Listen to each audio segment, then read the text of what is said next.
السلام علیکم ناظرین، پروگرام فیکٹ میٹرز کے ساتھ میں ہوں سزین جہان خان۔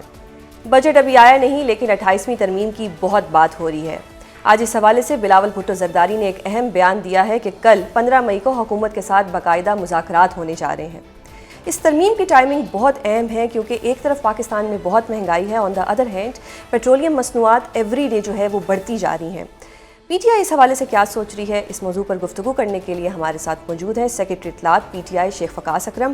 بہت شکریہ سر پروگرام میں اپنا قیمتی وقت دینے کے لیے۔ شیخ صاحب، 26ویں ترمیم ہوئی، پھر 27ویں ترمیم ہوئی اور اب 28ویں ترمیم کا بہت زیادہ شور شرابہ مچا ہوا ہے۔ بلاول بھٹو زرداری صاحب کا ایک اہم بیان بھی آیا کہ کل یعنی 15 مئی کو حکومت کے ساتھ پیپلز پارٹی کے باقاعدہ مذاکرات شروع ہونے جا رہے ہیں۔ آپ کو کیا یہ ایک فکس میچ نظر آ رہا ہے جس کے اکارڈنگلی یہ جو 28ویں ترمیم ہے یہ دوبارہ پاس کر دی جائے گی، پہلے جس طرح 26ویں 27ویں ہوئی اور اب 28ویں بھی ہو جائے گی؟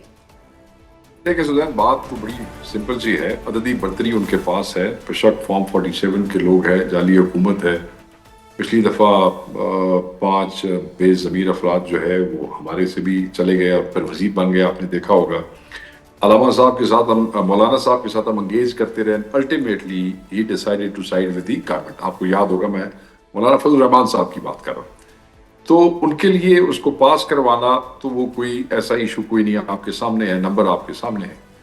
پیپلز پارٹی جو ہے اگر آپ اس کو دیکھیں تو پیپلز پارٹی ہمیشہ ایک ہائی مورل گراؤنڈ لینے کی کوشش کرتی ہے، تقریریں کرتی ہے، اس کے بعد ultimately they and up voting for these amendments, اور پھر اس کے بعد بڑا پرائڈ بھی فیل کرتے ہیں۔ آپ کو یاد ہوگا کہ لاسٹ امینڈمنٹ کے بعد بلاول صاحب نے کس طریقے سے وہ کیا تھا، بعد میں پھر روتے دھوتے بھی ہیں، پھر جس وقت ان کو لفٹ نہیں کرائی جاتی۔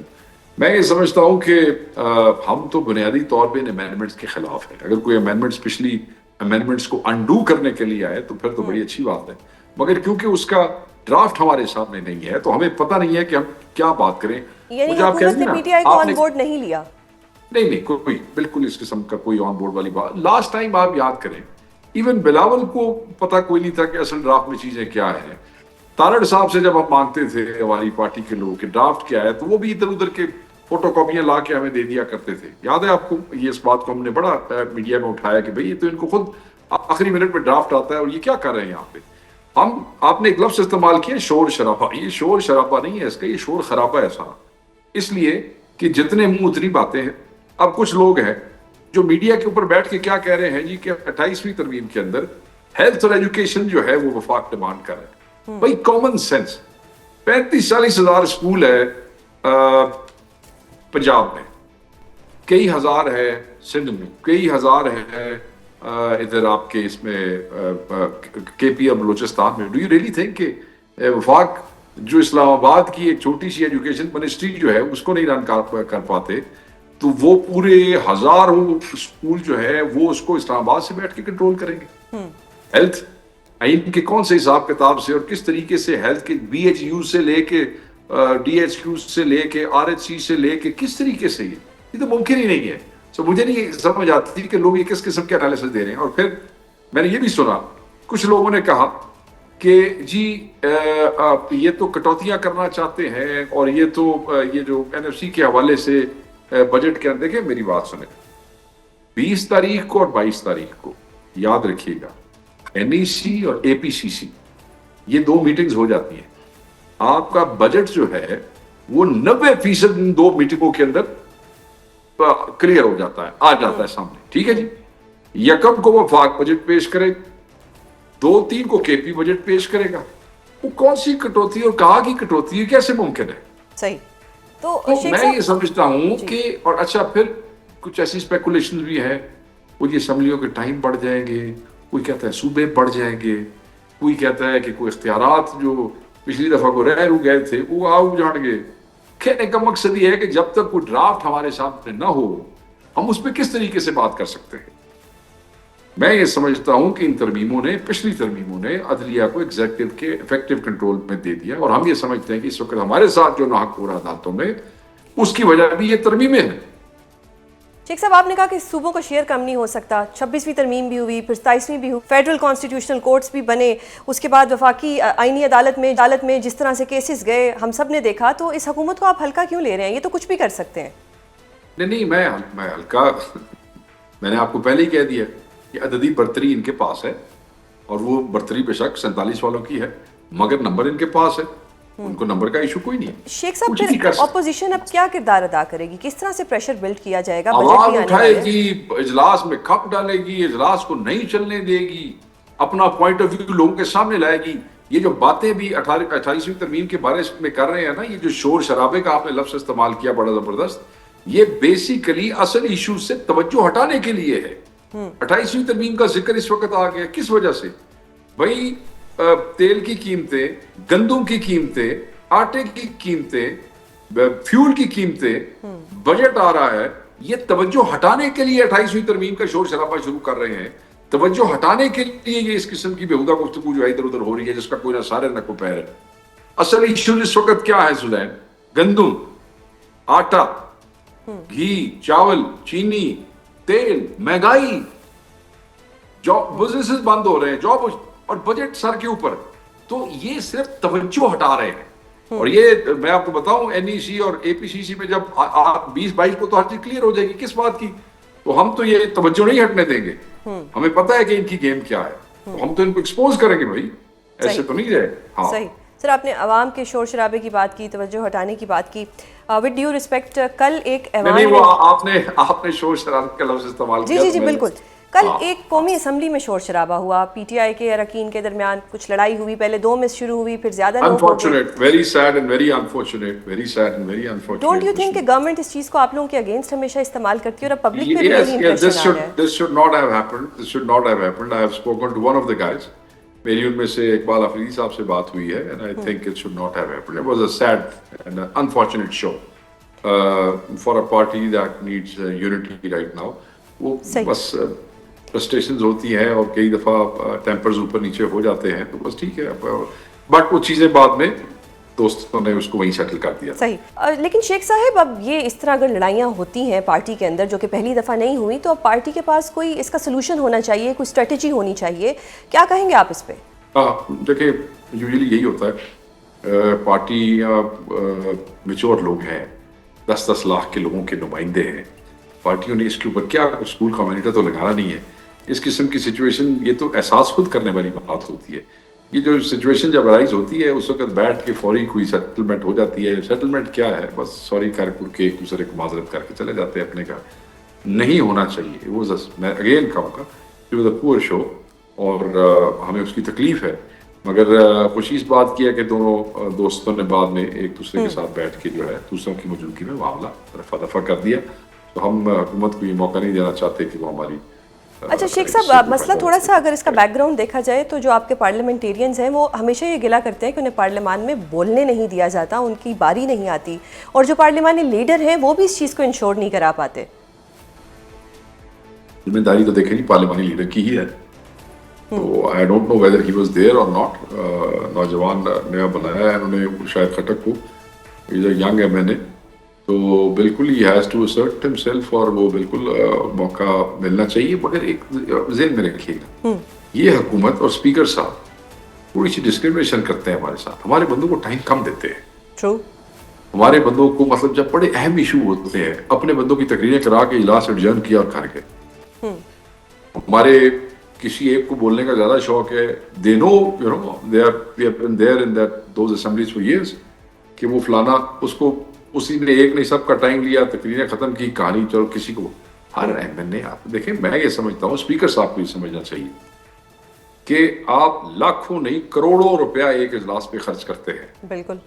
Why do you have to adjourn the sitting after 2 hours, 3 hours, 4 hours? کیوں حرام کرتے ہیں؟ ایگزیکٹلی. آپ بیٹھیں 8 گھنٹے بیٹھیں ڈیلی, 9 گھنٹے بیٹھیں ڈیلی, 10 گھنٹے بیٹھیں, تو ایک سے تقریریں کرائیں. دنیا کو بھی دکھنے دے کہ ان کے عوامی نمائندے کیا باتیں کرتے ہیں, لیجسلیشنز کیا کرتے ہیں, تقریریں کیا کرتے ہیں, آوازیں کیا. ادھر ہی علاج شروع ہوتا ہے 2 گھنٹے پہ ختم, 3 گھنٹے ختم. کروڑوں روپے کا خرچہ ہے سوزین, آپ کو پتہ ہے کروڑوں روپے کا خرچہ ہے. 6 کروڑ اس بات پر کو ڈے. چھوڑیں گے, ٹائم والا مسئلہ ہی ختم کریں. Why don't you guys sit there? مہینے بعد آپ اجلاس بلاتے ہیں, بیٹھو تسی. قوم آپ کے خرچے اٹھا رہی ہے, قوم چاہتے ہیں کہ پی ٹی آئی اس چیز کو ہائی لائٹ کرے, اپوزیشن کا ایک کردار ہونا چاہیے. بالکل. میں دیکھیں I am the P T I information secretary, میں پالیسی اسٹیٹمنٹ آپ کو دے رہا ہوں. اسپیکر کو بالکل ہی انشور کے 10 گھنٹے بیٹھے ڈیلی بیٹھے, کیا ہو گیا, کس لیے آئے بیٹھے ہیں, تنخواہیں کس بات کی لیتے ہیں, ٹرو, کس بات کے ٹی اے ڈی اے, صحیح.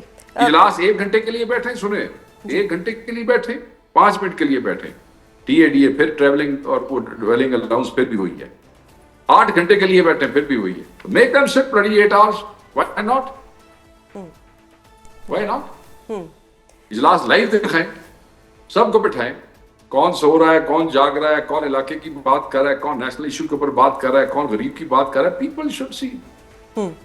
اچھا سر, مولانا فضل الرحمان صاحب اور اچک زئی صاحب کی کچھ عرصہ پہلے ایک ملاقات ہوئی, کیا پی ٹی آئی اس پہ آن بورڈ ہے, یہ جو رابطے ہو رہے ہیں یا کوئی حکمت عملی بنانی ہے, تو پی ٹی آئی اس پہ آن بورڈ ہے؟ دیکھیں پی ٹی آئی کا تو مولانا صاحب نے, دیکھیں پچھلی دفعہ بھی ان کے گھر چکر لگائے ہماری قیادت نے, اور انہوں نے then he decided to side with the government. ٹھیک ہے جی, جو بندر بانٹ ہوئی اسپیشل سیٹوں کی, جو ہماری سیٹیں تھیں, ہماری سیٹیں, ہمارا مینڈیٹ تھا, وہ کس طرح بانٹ کے پارٹیوں میں تقسیم کی گئی, اس میں سے بھی حصہ مولانا صاحب لے کے بیٹھے نا اس وقت, ٹھیک ہے نا, ہماری سیٹیں لے کے بیٹھے جیسے نون لیگ اور پیپلز پارٹی والے. اس کے باوجود پارٹی نے اپوزیشن کا ایک گرینڈ الائنس متحد کرنے کے لیے انگیجمنٹ کی کوشش جاری رکھی, منیمم انگیجمنٹ رکھی. مولانا صاحب نے فارملی ہمیں ریفیوز کر دیا, انہوں نے کہا میں ایشو ٹو ایشو کر سکتا ہوں, میں فارمل کسی اپوزیشن الائنس کا حصہ نہیں بنوں گا. اچک زئی صاحب اس کے بعد اپوزیشن لیڈر بن گئے. He has a good personal relationship with Maulana صاحب, اینڈ وی ہوپ کہ something good comes out for the opposition out of that personal relationship, اور ایک متحد جو اپوزیشن جو ہے وہ کھڑی ہو, ایشوز کے اوپر بات کرے, عوام کے ایشوز پہ, فسطائیت پہ بات کرے, سسٹم کے اندر جو خرابی ہے اس کے اوپر بات کرے. تو اس کے خان لیے صاحب کی آنکھ کے ایشو پہ بھی بات کی جائے, یہ بھی اچک دیکھیں زئی صاحب سے ہمارے لیے امید کیا, تھی. دیکھیں ہمارے لیے کیا, ہمارے لیے تو اچک زئی صاحب نے جو پرسوں تقریر کی ہے اس میں انہوں نے یہ بات کی ہے, یہ خان صاحب کی آنکھ کے حوالے سے بات کی ہے. دیکھیں نا, سولیٹری کنفائنمنٹ جو ہے دیٹ از وہ ٹارچر ہے. یہی کل سیکرٹری جنرل نے بھی یہی کہا کہ جو ان پہ تشدد ہو رہا ہے اور ان کی ایک آنکھ ضائع ہو چکی ہے. وہ تشدد یہی ہے نا, سولیٹری کنفائنمنٹ تشدد ہے. 15 دن سے اوپر وہ تشدد میں آ جاتا ہے نا. مینڈیلا رولز آپ دیکھ لیں, انٹرنیشنل رولز دیکھ لیں, جیل مینولز آپ دیکھ لیں. سر پھر اس میں اچک زئی صاحب کا رول ہمیں نظر نہیں آیا. سی ایم صاحب کہتے ہیں کہ میری ملاقات ہوگی, ہدایات لوں گا, اس کے بعد احتجاج کی کوئی پلاننگ دوں گا. یہ تو آپ لوگوں کی ڈیوٹی ہونی چاہیے, اچک زئی صاحب کی, سی ایم سہیل آفریدی صاحب کی. اگر ملاقات نہیں ہوگی تو کیا اس طرح ویٹ اینڈ سی بیٹھا رہیں گے ہم لوگ کہ جی اب ملاقات ہوگی تو کچھ پتہ لگے گا؟ خان صاحب سے ملاقاتیں ہوئی ہیں, اب جو بندے خان صاحب کا پیغام لے کے آئے ہیں, ہمیں تو جو ٹویٹ کے تھرو ملا ہم نے دیکھ لیا, پھر جو انفارمیشن کو پتہ چلا ہم نے لوگوں سے شیئر کر لیا. میسیجز جو آخری میسج آیا وہ عظمیٰ باجی ملی, اور یہ اس سے پہلے بھی سسٹرز کی ملاقات ہوتی تھی جو بڑے عرصے سے بند ہے اب. بالکل. تو میں یہ سمجھتا ہوں کہ اسٹریٹ موومنٹ کا اور اچک زئی صاحب کی مفاہمت مزاحمت کا اختیار ایک ہی ٹویٹ کے ایک ہی پیرے میں ہو جانے کا مطلب بڑا کلیئر ہے. یہ وہ فیصلہ کر لیں کہ انہوں نے مزاحمت کرنی ہے یا مفاہمت کرنی ہے, اس کی حکمت عملی دیکھ خان کی طرف سے جاؤ, اور پیرالل جو ہے وہ اسٹریٹ موومنٹ جو ہے وہ چیف منسٹر چلائے گا. سمپل ہے دیٹ. اب یہ تو خان آپ لوگ کیا کہہ رہے ہیں, میں بھی یہ کہتا ہوں خان صاحب سے 6 مہینے ملاقات خدا نہ خواستہ اللہ نہ کرے نہ ہو, جس طرح پہلے نہیں بند کی ہوئی 1000 دن ہو گئے, ان میں سے 92 دن کی سولیٹری کنفائنمنٹ ہے, تو پھر کی کریں گے, تو پھر وہ کم مطلب اسی طرح رہے گا. اس طرح نہیں ہے. پارٹیاں ہیں نا, حکومتیں ہیں, حکومت ملی ہوئی ہے کے پی میں, they'll have to do something, worker بیٹھ نہیں دے گا اس طریقے سے. تو اب بہرحال اٹس اے گڈ تھنگ کہ ابھی یہ جو ابھی اڈیالہ گئے تھے, نیکسٹ ویک از اناؤنسڈ کہ وہ کوئی بڑا سخت رد عمل دینے والے ہیں. اللہ کرے کہ حکومت ان کی بات مان لے. ٹیوزڈے کو ایک اچھی تعداد میں پارلیمنٹیرینز وہاں پہ تھے, موجود تھے. یہ کریڈٹ تو ہم علیمہ بی بی کو ہی دیں گے کہ وہ غصہ کرتی تھی اور وہ سب سے کہتی تھی کہ آپ آئیں. اب یہ جو مومنٹم ہے یہ کیری فارورڈ اسی طرح سے ہوگا کہ کیا سب پارلیمنٹیرینز آتے رہیں گے؟ دیکھیں کوئی آدمی غصے کی وجہ سے کوئی بھی نہیں جاتا جی. ایم این ایز ہے, ایم پی ایز ہے, کوئی تو نہیں ہے. ایم این ایز اس طرح ذمہ داری ادا نہیں کرے جو ود ڈیو رسپیکٹ جو کرنی چاہیے.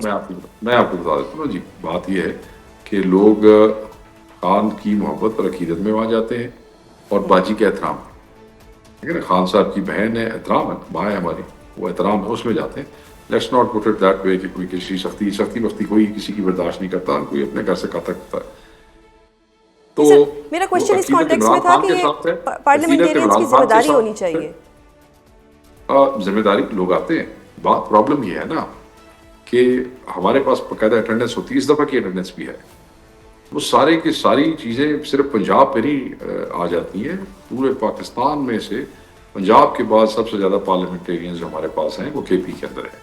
کے پی ہمارے سے قریب بھی ہے, پنجاب کی تعداد زیادہ ہوتی ہے. K P needs to actually push more into it, اور کیونکہ پنجاب تو سختیاں ہیں, اس کے باوجود ایم پی دیکھیں ایم پی ایس کے پچھلے 2-3 مہینے سے مسلسل باقی خود کہہ چکی کہ ایم پی ایس تو آتے ہیں ریگولر.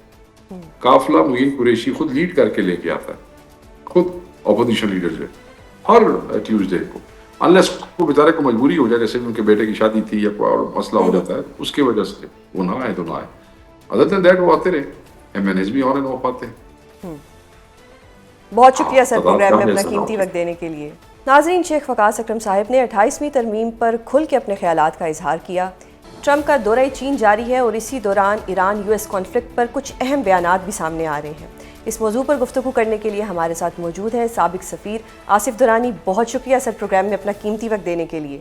سر, سب سے پہلے تو یہ بتائیے گا کہ ٹرمپ صاحب نے ابھی چائنا میں وہ ہے, اس کے وزٹ کے دوران ہی مارکو روبیو یہ ڈیمانڈ کر رہے ہیں کہ جو چائنا ہے وہ آبنائے ہرمز کے ایشو پر ایران پر دباؤ ڈالے. ڈو یو تھنک اور ڈو یو سی کہ کیا چائنا اس پوزیشن میں ہے کہ ڈائریکٹ انٹرفیئر کر سکے اور ایران پر دباؤ ڈال سکے آبنائے ہرمز کو لے کر؟ دیکھیے, انٹرفیئر جیسے الفاظ جو ہیں وہ سخت ہیں.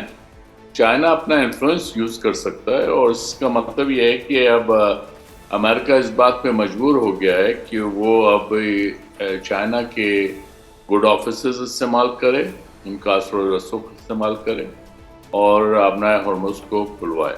لیکن شرط یہ ہے کہ آبنائے ہرمز کھلوائے تو ایران کو اس کے بدلے میں کیا ملے گا. امریکہ نے یہ نہیں بتایا کہ وہ اس کے بدلے میں, جو امریکہ نے بھی بلاکیٹ کیا ہوا ہے, دوسرا کیا امریکہ اس بات پہ تیار ہے کہ اس کے خلاف جو سینکشنز ہیں ایران کے خلاف وہ ہٹا لے گا, یا جو ایران کے ایسیٹس انہوں نے منجمد کیے ہوئے ہیں امریکہ نے پچھلے 40 سالوں سے اور وہ کرتے جا رہے ہیں, وہ تقریباً $60 بلین سے زیادہ ہے, کیا وہ اس کو انفریز کر لیں گے؟ تو یہ اس طرح کے ایشوز ہیں جس میں امریکہ کو بھی کافی ایکسپلینیشن دینا ہوگا. صحیح. سر, آپ نے خود ہی بات کی کہ امریکہ مجبور ہو گیا ہے, تو ڈو یو تھنک کہ اب نوبت یہ آ گئی ہے کہ جو چائنا ہے وہ گارنٹر بنے گا اور اس کے انفلوئنس سے جو چیزیں ہیں وہ مزید آگے بڑھ سکتی ہیں اور صلح صفائی ہو سکتی ہے؟ دیکھیے, نوبت یہ آ گئی ہے کہ چائنا, بات یہ ہے کہ چائنا ایک پاور ہے, اس میں نوبت یہ نہیں کہ چائنا کوئی کمزور ملک ہے اور نوبت یہ امریکہ کے آ گئی کہ وہ اب چائنا سے درخواست کرے.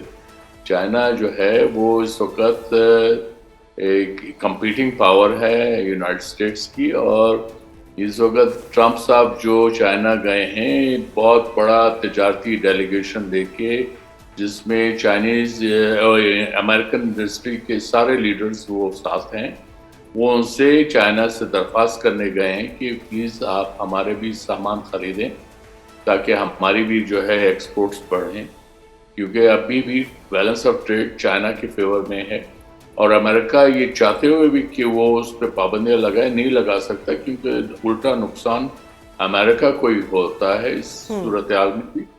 تو اس لیے چائنا بڑی اسٹرانگ پوزیشن میں ہے جہاں تک تجارت کا تعلق ہے. اسی طرح سیاسی طور پہ بھی اگر یہ ایران جو اسٹریٹ آف ہارمز کی بات ہے اس میں بھی چائنا انفلوئنس ضرور یوز کر سکتا ہے, اور چائنا نے اس معاملے میں آلریڈی ہنٹ کر دیا ہے. ان کے فارن منسٹر کی جو ہے ہمارے فارن منسٹر سے بھی بات چیت ہوئی ہے. تو میرے خیال میں یہ امید ہے کہ اس کا اگلا راؤنڈ جو ہے وہ سیکنڈ راؤنڈ جو کہ معطل ہو گیا تھا, جو پاکستان میں ہونا تھا, ہوپ فلی وہ ہو جائے گا. وہ ہو جائے گا. اینڈ سر, ابھی ایک فارمولا تھا ایران کے پاس کہ ہرمز سے جتنے بھی جہاز گزریں گے ان پر ٹیکس لگایا جائے. اب چائنا اور یو ایس نے اس بات پر اتفاق کیا ہے کہ یہ فارمولا غلط ہے. آپ کس طرح سے دیکھتے ہیں کہ اب چائنا نے کیونکہ یہ رد کر دیا کہ اس طرح ہرمز کے جہازوں پہ جو ٹیکس لگ رہا ہے وہ نہ لگنا چاہیے, تو کیا اب ایران چائنا کی بات مانے گا اور ٹیکس نہیں لگائے گا؟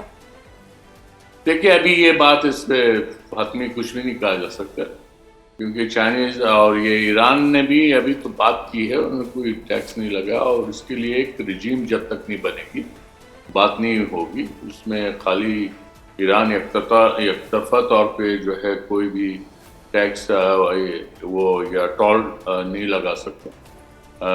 عمان بھی اس کا برابر کا شریک ہے. تو اس لیے اس پہ بات چیت ہوگی. لیکن اس وقت چونکہ جنگ کی کیفیت ہے تو ایران نے اس پہ ملیٹریلی اس پہ جو ہے اس کا کنٹرول ہے. یہ صورتحال اس وقت ختم ہوگی جب امریکہ بھی جو جنگ جو ہے اس کے خاتمے کا اعلان کرے گا, تو اس کے بعد ہی ایران کوئی فیصلہ کر سکے گا. صحیح. سر جے ڈی وینس صاحب یہ کہہ رہے ہیں کہ جی جو ہمارے مذاکرات ہیں ان میں پیش رفت ہو رہی ہے. ٹرمپ صاحب کی ایک بڑی سٹیٹڈ پوزیشن ہے جو کہ ایران کا نیوکلیئر پروگرام ہے. اب وہ اس پہ اڑے ہوئے ہیں کہ جی یہ اپنا نیوکلیئر پروگرام ہمارے حوالے کریں. ان یور اوپینین کیا ایران مان جائے گا؟ کیونکہ جس طرح جے ڈی وینس صاحب کلیم کر رہے ہیں کہ جی مذاکرات میں پیش رفت ہو رہی ہے, تو پھر تو پوائنٹ تو مین یہی ایشو ہے. نیوکلیئر تو میرے خیال میں سب سے ویکسٹ لنک ہے, کیونکہ ایران تو پہلے ہی اعلان کر چکا ہے کہ وہ نیوکلیئر ویپن تو بنانے کا اس کا کوئی ارادہ نہیں. اور ایران جو ہے اس بات پہ بھی راضی ہے کہ وہ جو یورینیم انرچمنٹ ہے اس کو 3.67% پہ کے لیول پہ رکھے گا. ایران اس بات پہ بھی راضی ہے کہ فار سم پیریڈ, امریکہ چاہتا ہے 20 سال کے لیے, لیکن ایران نے پہلے اپنی انیشل تجویز 5 سال کی دی ہے. اس پیریڈ میں ایران اور مزید انرچمنٹ نہیں کرے گا, یعنی وہی 3.67 لیول کی. یہ اس پہ بات چیت ہو سکتی ہے. لیکن امریکہ ایران کا جو حق ہے to have access to nuclear technology for peaceful purposes, وہ ایران سے نہیں چھین سکتا. یہ تو اس کو انڈر NPT آرٹیکل 4 اس کا حق ہے. دنیا میں جتنے بھی ممالک جو NPT کے سگنیٹریز ہیں ان کا یہ حق ہے. اور اس وقت میں پہلے بھی کہہ چکا ہوں تقریباً 33 ممالک ایسے ہیں دنیا میں جو صرف screw turn away ہیں to become nuclear weapon states, جس میں جاپان اور ساؤتھ کوریا اور most of the western countries وہ سارے شامل ہیں. وہ کیوں نہیں نیوکلیئر ویپن روٹ اڈاپٹ کرتی؟ کیونکہ ان میں اکثریت کو جو ہے وہ نیوکلیئر امبریلا حاصل ہے اور نیٹو کا امبریلا ان کو حاصل ہے, اور اس لیے وہ یہ روٹ اڈاپٹ نہیں کرتے. اب یہ اگر امریکہ کی ایران کے ساتھ جنگ ہے یا کشیدگی ہے اور اس میں ایران نے اگر اپنا ایک نیوکلیئر روٹ اڈاپٹ کیا, وہ ویپن کا نہیں ہے. لیکن بات جو امریکہ کے لیے کھٹکتی ہے وہ یہ کہ ایران کو یہ کیپیبلٹی بھی نہیں حاصل کرنی چاہیے. اب کل کو وہ یہ بھی کہہ سکتے ہیں کہ تم جو ہے ایران کو کہہ سکتے ہیں تم اپنے سائنٹسٹ بھی ہمارے حوالے کرو, تو ایسا تو نہیں ہوگا نا. تو اس لیے امریکہ کو بھی احساس کرنا ہوگا اور ایک پولیٹیکل ریپروچمنٹ کی طرف جانا پڑے گا, اور اس کے لیے چاہے وہ بائیلیٹرلی ہو یا ریجنلی ہو یا انٹرنیشنلی ہو, اس پہ حل ہوگا. اور پھر خالی Iran is not the culprit. Israel کی کوئی بھی بات نہیں کرتا. اسرائیل کے پاس جو ہے وہ نیوکلیئر ویپنز ہیں اور انڈکلیئرڈ نیوکلیئر ویپن اسٹیٹ ہے. تو یہ سوال تو یہ پیدا ہونا چاہیے اور امریکہ سے یہ ریز کرنا چاہیے سوال ساری دنیا کو کہ آپ جو ہے اسرائیل کو پروٹیکٹ کر رہے ہیں, وہ سب سے بڑا خطر تو وہ ہے. یہ چیزیں اتنی آسان نہیں ہیں جتنی امریکہ اس کو آسان بنا کے پیش کرنا چاہتا ہے. سر اسرائیل نے ہمیشہ مسلمانوں کی طرف ایک نفرت رکھی ہے, ہم نے تو ہمیشہ سے یہی دیکھا ہے. کیا یو اے ای نے اپنا جو سٹانس ہے وہ اسرائیل کی طرف کر لیا اور اب اس کی الائنمنٹ جو ہے وہ اسرائیل کے ساتھ ہے؟ یو اے ای نے جب اسرائیل کو ریکگنائز کر لیا 2020 میں, تو ان کے پورے تعلقات ہیں اور تقریباً 10,000 سے زیادہ اس وقت جو اسرائیلیز ہیں ان کو یو اے ای کی نیشنلٹی ملی ہوئی ہے. ورنہ اگر وہ اس کے تعلقات نہ ہوتے تو وہ ریکگنائز کرنے کی کیا ضرورت تھی. گورنمنٹ. بہت شکریہ دورانی صاحب پروگرام میں اپنا قیمتی وقت دینے کے لیے. ناظرین, آپ نے سنا کہ دورانی صاحب کے بقول اب چائنا کو ہی ایک ڈیسائسو رول ادا کرنا پڑے گا. میٹرک اور انٹر کے پرچے لیک ہوتے تو سنا تھا, لیکن مسلسل کیمبرج کے پرچے لیک ہو رہے ہیں, جس پر آج وزارت داخلہ میں ایک اہم میٹنگ ہوئی. اس حوالے سے گفتگو کرنے کے لیے ہمارے ساتھ موجود ہیں کیمبرج ایجوکیشن ایکسپرٹ تیمور بانڈے. بہت شکریہ سر پروگرام میں اپنا قیمتی وقت دینے کے لیے. سر سب سے پہلے تو یہ بتائیں کہ مطلب یہ ہم سنتے تھے کہ جی میٹرک کا پرچہ لیک ہو گیا, انٹر کا پرچہ لیک ہو گیا, کیمبرج کے پرچے مسلسل لیک ہوئے جا رہے ہیں, اور یہ کون ذمہ دار ہے, یہ کیا کہانی ہے, کچھ بریف کریں ہمیں اس پہ. لیکن جی اس میں پرابلم یہ ہے کہ ذمہ داری کہیں بٹھا نہیں سکتے بیکاز کوئی ذمہ داری لینے کو تیار نہیں ہے، اور پہلے اس کو اگنور کیا جاتا ہے، پھر اس کو اکنالج کیا جاتا ہے چپ کر کے، پھر ایک جنرل سا لیٹر آ جاتا ہے اکنالج کرتے ہوئے بتاتے ہوئے کہ جی ہاں جی ہوا ہے لیکن ہم اس کی تحقیق کریں گے. یہ پہلی دفعہ نہیں ہو رہا، یہ اگر آپ دیکھیں 3 سال کنزرکیٹیولی ہو رہا ہے. ایگزیکٹلی. اور اس کا ڈائمینشن بدلتا جا رہا ہے. ایک زمانہ ہوتا تھا 2007 میں تو پرچہ آپ کے ہاتھ میں آ کے کوئی پکڑا دیتا تھا. اب یہ ڈفرینٹ چینلز کو استعمال کر رہے ہیں. سو ڈسکارڈ ہے فار ایگزامپل، وہاں پہ یہ اس کی لین دین چل رہی ہے. آن لائن اور کئی پلیٹ فارمز ہیں، سوشل میڈیا کا استعمال ہے، اور بچے اب بجائے پڑھائی کرنے کے وہ ان چینلز پہ پہنچ گئے ہیں ڈھونڈنے کے لیے کہ کہیں کوئی پرچہ نکل آئے. Exactly. This is very unfortunate. جی تو یہ اب اس طرح، کیونکہ آپ نے کہا 3 سال سے یہ سب ہو رہا ہے، تو اب فائنلی وزارت داخلہ کو انٹروین کرنا پڑا. آج ایک اہم میٹنگ ہوئی، لیکن جو یو کے ڈپٹی ہائی کمشنر تھے انہوں نے کہا کہ جی ہمارا تو فول پروف سسٹم ہے، یہ پرچے جو ہیں یہ لیک نہیں ہو رہے، یہ چوری ہو رہے ہیں. یہ کون چوری کر رہا ہے سر؟ دیکھیں فول پروف میں بھی تو چوریاں نہیں نہ ہو سکتی. فول پروف کا مطلب ہے کہ جب آپ نے پیپر کو سیل کیا اور جب تک یہ ڈیلیور نہ ہوا اس کو کسی نے دیکھا نہیں ہے. ایک زمانہ ہوتا تھا یہ اسٹوڈنٹس کو بلاتے تھے، لفافہ سیل کھلواتے تھے، رینڈملی اسٹوڈنٹس اٹھ کے جاتے تھے اور سینٹرز میں کھولتے تھے. اب وہ پریکٹس نہیں نظر آ رہی. دوسرا یہ کہ جتنے زیادہ سینٹرز ہوں گے، جتنے زیادہ اسکولس کو یہ رائٹ دیا جائے گا کہ وہاں ایگزامینیشن اس طرح کا ہو سکے، تو وہاں بہت زیادہ چانسز ہیں کہ پرچہ عام ہو سکتا ہے. اب اس کی ایک سمپل سا توڑ ہے، آپ پیپر کینسل کریں، آپ واپس منگوائیں پیپر، آپ دیکھیں آپ کے پاس کتنے سیل بکسے واپس آتے ہیں. ایک سمپل سا طریقہ میں آپ کو بتا رہا ہوں. آپ کینسل کر دیں، آج کا پیپر ہے، کل کا پیپر کینسل ہو رہا ہے، آپ واپس بھیجیں ہمیں، ہم نے نیا پرچہ دینا ہے. آپ دیکھیں کتنے سیل ڈبے آپ کے پاس واپس آتے ہیں. تو آپ کو وہیں پتہ لگ جائے گا کہ کیسے لیکیج ہو رہا ہے. انتہا کا نمبر ہے یہاں پہ. آپ دیکھیں پورے پاکستان میں لاکھوں بچے اپیئر ہو رہے ہیں ایگزامز کے لیے. کتنے زیادہ سینٹرز ہیں، کتنے زیادہ سکولز کو انوالو کیا جاتا ہے، کتنا زیادہ. ان کی وجہ سے جو بچے پڑھ کے آتے ہیں، تیاری کر کے آتے ہیں، وہ ڈبل سفر کرتے ہیں. دیکھیں وہ تو ایک بالکل ہی ڈفرینٹ آپ اس میں پروگرام کر سکتی. اتنی زیادہ انگزائٹی ہے، and I am very glad کہ آپ نے پروگرام کیا ہے، کیونکہ بہت سارے بچے آپ کو سن رہے ہیں اور وہ سن اس لیے رہے ہیں کہ اس کا سولوشن ڈھونڈ رہے ہیں. اتنی زیادہ انگزائٹی ہے، اتنے زیادہ ایڈمیشنز بیسڈ ہیں ان کے ریزلٹس پہ، اتنے زیادہ بچوں نے ٹریول پلانز بنائے ہوئے تھے، اتنے زیادہ بچوں نے انٹرنشپ شروع کرنی تھی، پیشن پروجیکٹس کرنے تھے. یہ سارا کچھ ادھم مچ گیا. اب 9 تاریخ کو ایک پرچہ ایڈ ہو گیا. اب جن کی 9 تاریخ کی جو بھی کمٹمنٹ تھی ان کو کینسل کرنی پڑے گی. کل ہمیں لیٹر مل گیا کہ جی آپ کو اب 22 تاریخ کو بتائیں گے کہ جو پرچہ کینسل ہو گیا ہے، جو 15 کو کینسل ہو رہا ہے، اس کے بارے میں ہم کیا کریں گے. یعنی کہ جو اور بعد میں جس کی جو ہوا کے اندر سب کچھ چھوڑ دیا، اس کو سب کچھ چھوڑنا پڑے گا. تو اس کا سلوشن کیا ہوگا اور اس کی ذمہ داری کس پہ عائد ہوتی ہے؟ دیکھیں ذمہ داری عائد ہوتی ہے جو کنڈکٹ جنہوں نے امتحان کرنا ہوتا ہے. یہ ود ڈیو ریسپیکٹ کیمبرج کی ہیڈ کو بدلنے سے سلوشن نہیں مل جائے گا. اس کو آپ کو پورا پروٹوکول جو ہے وہ سمجھنا ہوگا کہ اس میں غلطیاں کہاں ہو رہی ہیں، اور وہ ڈھونڈنا بہت مشکل کام نہیں ہے.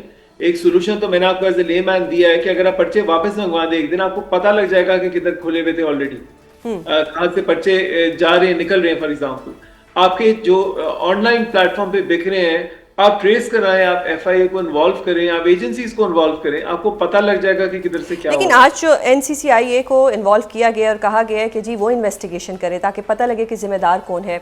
ڈو یو تھنک اس طرح سے چور پکڑا جائے گا، یا یہ جو بھی اس کے پیچھے ہے جو ذمہ دار ہے ان کو پکڑ لیا جائے گا؟ دیکھیں اس طرح کا سٹرن ایکشن 3 سال پہلے جب ہو رہا تھا ادھر اس وقت کرنا چاہیے تھا. ہمیں چپ کر کے نہیں بیٹھنا چاہیے تھا، ہمیں آپشن نہیں دینا چاہیے تھا چلیں آپ اکتوبر نومبر میں دے دیں، ہم آپ کے ایوریج مارکس لگا دیں گے. یہ ایکشن ابھی بھی میرے خیال سے لیٹ ہو رہا ہے. میتھس کا تو ایک واحد پرچہ جس کے بارے میں بہت شور شرابہ ہے کیونکہ وہ میجر پرچہ ہے. یہ بزنس اسٹڈیز کے ساتھ بھی ہوا ہے، یہ کمپیوٹر سائنس کے پرچے کے ساتھ بھی شاید ہوا ہے. تو یہ تو بہت سارے اور پرچے جن کے ساتھ ہمیں لگتا ہے وہ لائٹ سبجیکٹس ہیں، ان کے جو اسٹوڈنٹس ہیں وہ کم ہیں، تو ہمیں لگتا ہے ادھر کچھ بھی نہیں ہوا. لیکن ایک پرچے سے ریلیٹڈ نہیں ہو رہے لیکیجز. ان یور اوپینین بچے یہ شارٹ کٹ کا راستہ کیوں اپناتے ہیں کہ یہ پرچے لیک ہو جائیں، یا اس میں ڈیفینیٹلی پراپر اس کے اندر منی انوالو ہوگی؟ جو پرچہ لیک کرتا ہے وہ پیسوں کے بدلے ہی لیک کر رہا ہوگا. ایسا کیوں ہو رہا ہے کہ جب ہمارے پیرنٹس جو ہیں وہ اسکولوں کی فیسیں دے رہے ہیں، ڈالرز میں فیسیں ادا کی جاتی ہیں کیمبرج کے پرچوں کی، ڈالرز میں آپ فیسیں بھی دے رہے ہیں، بچے ٹیوشنس بھی جا رہے ہیں، بچوں پہ پیسہ لگے جا رہا ہے، اور اس کے بعد at the end of the day پتہ لگتا ہے کہ پرچہ لیک ہو گیا. یہ بھی تو کوئی ذمہ داری اس کی کوئی لے کہ یہ سب کچھ کیوں ہو رہا ہے. تو دیکھیں 2 وے پروسیس ہے. جہاں ہم ابھی ان کے لوپ ہولز کی بات کر رہے ہیں سسٹم کے، ہمارے اپنی سوسائٹی میں لوپ ہولز ہیں. ہمارے یہاں جس طرح سے جمعے کی نماز کی تلقین کی جاتی ہے، قربانی کا کہا جاتا ہے، اگر یہی فوکس ہم لے آئے کہ بیٹے چیٹنگ کرنا بھی گناہ ہے، یہ بھی غلط کام ہے، یہ صحیح غلط کی ڈیفینیشن اگر گھروں میں آ جائے، کیونکہ ماں باپ کو بھی وہ دیکھ رہے ہوتے ہیں، وہ گھر میں اسکول میں اساتذہ کو دیکھ رہے ہوتے ہیں، تو اگر اس قسم کی ٹیچنگ کرنے لگیں اور اسٹرانگلی بلڈ کریں صحیح غلط کی تمیز کیا ہے، زیادہ فوکس اگر ہم اس پہ لیں علی عز میں، تو شاید ہمارے سائیکی میں تبدیلی. ادھر تو غلط کو غلط سمجھا ہی نہیں جاتا، جھوٹ ایسے نکلتا ہے، فریب ایسے نکلتا ہے. دیکھیں ڈیمانڈ ہر جگہ ہے، پاکستان واحد ملک نہیں ہے جہاں پہ اسٹوڈنٹس چیٹنگ نہیں کرنا چاہتے، مگر ہم سپلائی پکڑنی ہے اس کی، کہ اس کے لیکیجز پکڑنے. بہت بڑی مارکیٹ ہے، بہت بڑی ڈیمانڈ ہے پاکستان کے علاوہ بھی ملکوں میں، لیکن وہاں پہ اس کے اوپر بہت میجرلی کلیم ڈاؤن کیا گیا، ایک تو سپلائی میں، اور یس وہاں پہ بہت زیادہ اس کو برا سمجھا جاتا ہے، غلط سمجھا جاتا ہے. یہ آپ اے لیولز کی بات کریں، یہی ایگزامپل آپ میڈیکل اسٹوڈنٹس میں دیکھیں، آپ لیگل اسٹڈیز میں دیکھیں، آپ کہیں چلے جائیں، اسکول لیول پہ 11ویں 12ویں کے انٹرنل ایگزامز کے اندر ایسے ہوتا رہا ہے کہ پرچے نکالے جاتے، کوئی نہ کوئی بیٹھ جاتا ہے، وہ پرچے بیچتا ہے اور پیسے بنا لیتا ہے اس پروسیس. یعنی کہ یہ جو مافیا تھا، جو پہلے جو ہم میٹرک کرتے تھے اس کے پرچے لیک کرتا تھا، انٹر کے پرچے لیک ہوتے تھے، لاء کے پرچے بھی لیک ہوتے تھے، تو یہ مافیا کے ہاتھ اب اتنے بڑے ہو گئے ہیں کہ وہ کیمبرج کے پرچوں تک بھی پہنچ گئے ہیں. آئی تھنک اس کی ایکسیپٹنس بہت زیادہ بڑھ گئی ہے. ایکسیپٹنس بیکاز یہ بچے اگر پیسے دے رہے ہیں، پیسے کہاں سے آ رہے ہیں؟ اے لیول کے یا انٹر یا میٹرک کے پاس بچے کے پاس ہزاروں لاکھوں روپے کہاں سے آ رہے ہیں؟ وہ کیا بیچ کے پیسے جمع کر رہے ہیں، وہ گھر سے چوری کریں. آفٹر آل پیسے دینے کے لیے کوئی اڈلٹ تو انوالو ہوگا نا کہیں نہ کہیں سے. لیکن جو کیمبرج کے بچے ہوتے ہیں، موسٹلی جو لوگ کیمبرج میں جاتے ہیں وہ ذرا ایلیٹس کے بچے ہوتے ہیں، تو ایلیٹس اپنے بچوں کو آج کل پیسے بہت دیتے ہیں. کہیں نہ کہیں ذمہ داری پیرنٹس پہ بھی آتی ہے کہ چیک اینڈ بیلنس اس وقت بچوں پہ نہیں رکھا جا رہا. جی پیرنٹس کی تو خیر بہت بڑی ذمہ داری ہے. آئی تھنک پیرنٹس اب مسنگ ان ایکشن ہے. یہاں پہ بچے ہیں، دیر آن دیئر اون، ان کی ٹریننگ، وہ تعلیم و تربیت ایک زمانے میں ورڈ استعمال ہوتا تھا، تو نہ تو اب اسکولوں میں نہ وہ گھروں میں ہے. ہمارے پیرنٹس بھی ایک ڈفرینٹ جنریشن کے اب آ گئے ہیں، اور ادھر بھی وہ دیو ٹرن دی ادر وے، وہ بھی دوسری طرف دیکھنے لگ جاتے ہیں کہ جی غلط ہو رہا ہے، تو وہ غلط ڈیفائن نہیں کر رہے جو کو شروع میں کہہ رہا تھا. ان کے لیے بڑی نارمل بات ہے. اگلی جنریشن جو بیٹھے ہوئے دیکھ رہے ہیں کہ اب کیا ہوگا، ان کو لگ رہا ہے اگلے سال بھی وہ بھی یہی کریں گے، اور ان کو بھی ویسی پرچے مل جائیں گے اور شاید پڑھنے کی ضرورت ہی نہ پڑے. تو یہی ہوتا ہے کہ آپ امتحانوں میں، اسائنمنٹس میں، ٹیسٹ میں 2 سال اے لیولس کے آپ بیٹھے رہو گے کہ اینڈ میں بچہ نکل آئے گا، کچھ نہ کچھ کر لیں گے. بہت شکریہ سر ہمیں آگاہ کرنے کے لیے. ناظرین پروگرام کا وقت ختم ہوتا ہے، اگلے ہفتے آپ سے دوبارہ ملاقات ہوگی. اب تک بہت خیال رکھیے گا. اللہ حافظ.